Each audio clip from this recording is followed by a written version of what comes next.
Welcome to QTV. నేను Durgaprasad, camera person మౌలానాతో ఈరోజు విశాఖ నగరంలో ఐటీ పరిశ్రమ ఏ విధంగా ఉన్న దానిపై ఇప్పుడు మీకు వివరించబోతున్నాను. ముఖ్యంగా ఉత్తరాంధ్రలోని విశాఖలోని ఐటీ అభివృద్ధి కోసం యువత ఎంతగానో ఎదురు చూసే పరిస్థితి కనిపిస్తుంది.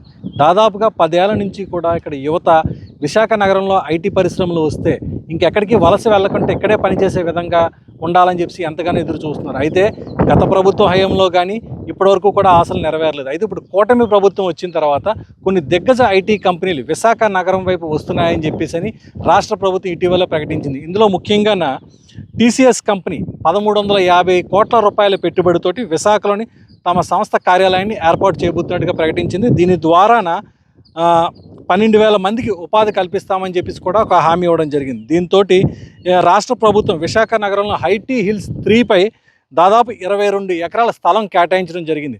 దీంతో ఇది కానీ కార్యకలాపాలు కనుక స్టార్ట్ అయితే మాత్రం దాదాపు కొన్ని వేల మంది ఇక్కడ ఐటీ ఉద్యోగులు ఇటు హైదరాబాద్ నుంచి కానీ బెంగళూరు కానీ ముంబై నుంచి కానీ మన వాళ్ళు మళ్ళీ తిరిగి విశాఖ వచ్చే అవకాశం ఉంటుంది. అదేవిధంగా మరొక ఐటీ దిగ్గజ సంస్థ కాగ్నిజెంట్ విశాఖలో తమ సంస్థ ఏర్పాటు చేసేందుకు ముందుకు వచ్చింది. ఇందుకోసం 1583 కోట్ల రూపాయలను కేటాయించబోతుంది.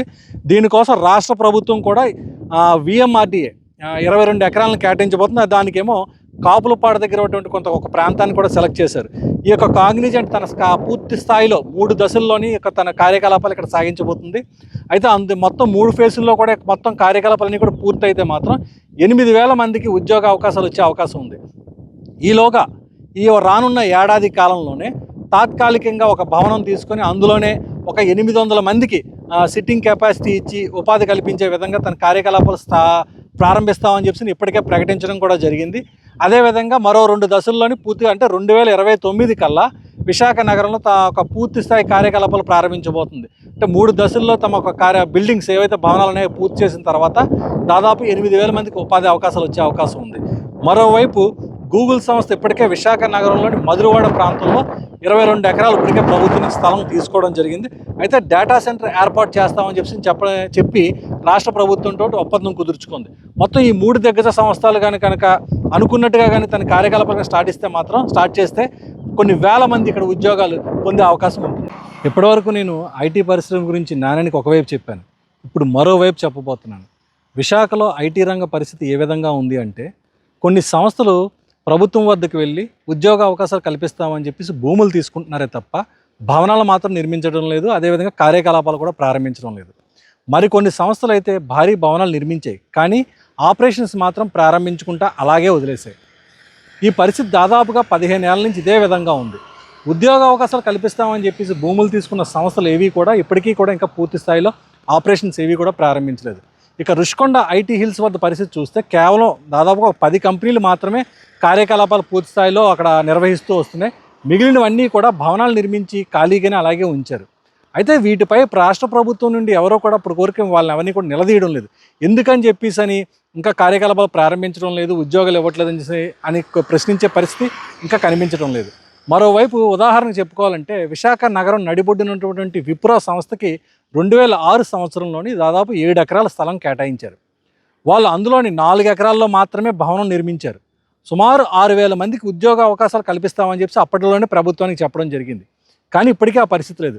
ఆ 6,000 ఎకరాల్లోని 4 ఎకరాల్లో మాత్రమే వాళ్ళు స్థలంలో భవనం నిర్మించారు. మిగతా 3 ఎకరాలు ఇప్పటికీ కూడా అలాగే ఖాళీగానే ఉంది.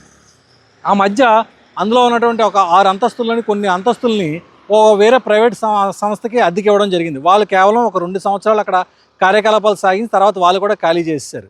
ఇప్పుడు ప్రస్తుతం ఆ మొత్తం 6 అంతస్తుల భవనం విప్రో భవనంలోని కేవలం 100 మంది మాత్రమే పనిచేస్తున్నారు.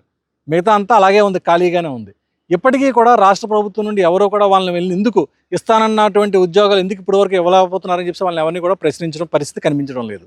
ఈ విధంగా విప్రో కేటాయించిన స్థలం విలువ ప్రస్తుత మార్కెట్ విలువ ప్రకారం చూస్తే 700 కోట్లు పైమాటే. ఇదే మాదిరిగా తీసుకున్న మరికొన్ని సంస్థలు ఇప్పటికీ కూడా వాళ్ళు ఎవరో కూడా వాళ్ళ కార్యకలాపాలు ఇంకా ప్రారంభించకుండా అలాగే తాత్సారం చేస్తూనే ఉన్నారు. ఇంకా ఇదే విషయంలో చూస్తే గతంలో అదానీకి తెలుగుదేశం ప్రభుత్వం అధికారంలో ఉన్నప్పుడు 2014-19 సంవత్సరంలోని డేటా సెంటర్ కోసం అదానీ కంపెనీకి భూమి తీసుకుంది. వైసీపీ ప్రభుత్వం దానిని రద్దు చేసి మధురవాడలో హిల్ నెంబర్ 4లో 130 ఎకరాలు ఒకసారి మరోసారి 70 ఎకరాలు కేటాయించింది.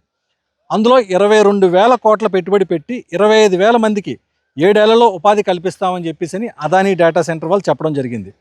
దీనికి 2023లో మే నెలలోని అప్పటి సీఎం జగన్ శంకుస్థాపన చేశారు. 2 ఏళ్ళు పూర్తయింది. 100 గజాల నిర్మాణంలో కూడా ఇప్పటివరకు కూడా ఏ పని కూడా జరగలేదు. ఇక మిగిలింది 5 ఏళ్లలో అంటే 25,000 మందికి ఈ 5 ఏళ్లలో వాళ్ళు భవనం నిర్మించాలి, ఉద్యోగాలు ఇవ్వాలి అంటే మాత్రం అది నిజంగా ఆశ్చర్యకరమైన విషయమే. కానీ దీని గురించి కూడా అదానిని ప్రశ్నించే ధైర్యం ఇప్పుడు వరకు ఇంకా ఎవరికి కూడా లేదని చెప్పేసి అందరూ ఇక్కడ గుసగుసలాడుకునే పరిస్థితి కనిపిస్తుంది. మంత్రి లోకేష్ చేసిన ప్రయత్నం మీదట టీసీఎస్ కంపెనీ విశాఖపట్నం రావడానికి అంగీకరించింది. వెంటనే కార్యకలాపాలు ప్రారంభించడం కోసం అని చెప్పేసి రాష్ట్ర ప్రభుత్వం నుండి ఐటీ హిల్ పార్క్ వద్ద 22 ఎకరాలను కూడా తీసుకోవడం జరిగింది. అయితే ఈ వాళ్ళ కోసం అని చెప్పేసి మిలీనియం టవర్ బిని కేటాయించడం జరిగింది. వారు ఒక 3 నెలల్లోని కార్యకలాపాలు ప్రారంభిస్తామని చెప్పి ఇప్పటికీ 6 నెలలు అయింది. కానీ ఇప్పటికీ కూడా ఎటువంటి కార్యకలాపాలు కూడా ప్రారంభించలేదు. ఇదే మాదిరిగా ఇప్పుడు రీసెంట్గా కాగ్నిజెంట్ సంస్థకు కాపులపాడులో 22 ఎకరాలు కేటాయించడం జరిగింది. వీళ్ళు 2029 మార్చి నాటికి పూర్తిస్థాయి కార్యకలాపాలు ప్రారంభిస్తామని చెప్పారు. అంటే ఇంకా 4 ఏళ్ళు ఉంది. బహుశా ఒకవేళ ఎన్నికల సమయానికి కనుక వీళ్ళు ప్రభుత్వం ఏదైతే ఆశించి ఐటీ సంస్థలన్నీ కూడా విశాఖపట్నం తీసుకొచ్చే ప్రయత్నం చేసిందో అవి పూర్తి స్థాయిలో కనుక కార్యకలాపాలు ప్రారంభించకపోతే మాత్రం ప్రజలకి ఏ విధంగా వాళ్ళు చెప్పగలుగుతారనేది మనం ఇప్పుడు వేచి చూడాలి. రాష్ట్ర ప్రభుత్వం, కూటమి ప్రభుత్వం ఇప్పటికే ఐటీ కంపెనీలు తీసుకొచ్చేందుకు విస్తృతమైన ప్రయత్నాలు చేస్తున్నప్పటికీ కూడా ఆయా సంస్థల యాజమాన్యాలు ఇంకా పూర్తి స్థాయిలో కార్యకలాపాలు ఇక్కడ ప్రారంభించకపోవడం కూడా ఒక విధంగా ఆశ్చర్యకర విషయం. సో దీనిపై ప్రభుత్వం నుండి ప్రతినిధులు వెళ్ళి వాళ్ళపై ఒత్తిడి తీసుకొచ్చి తొందరగా ఇక్కడ కార్యకలాపాలు ప్రారంభించేలా చేయాలని చెప్పి స్థానిక ప్రజలంతా కూడా ఆశిస్తున్నారు.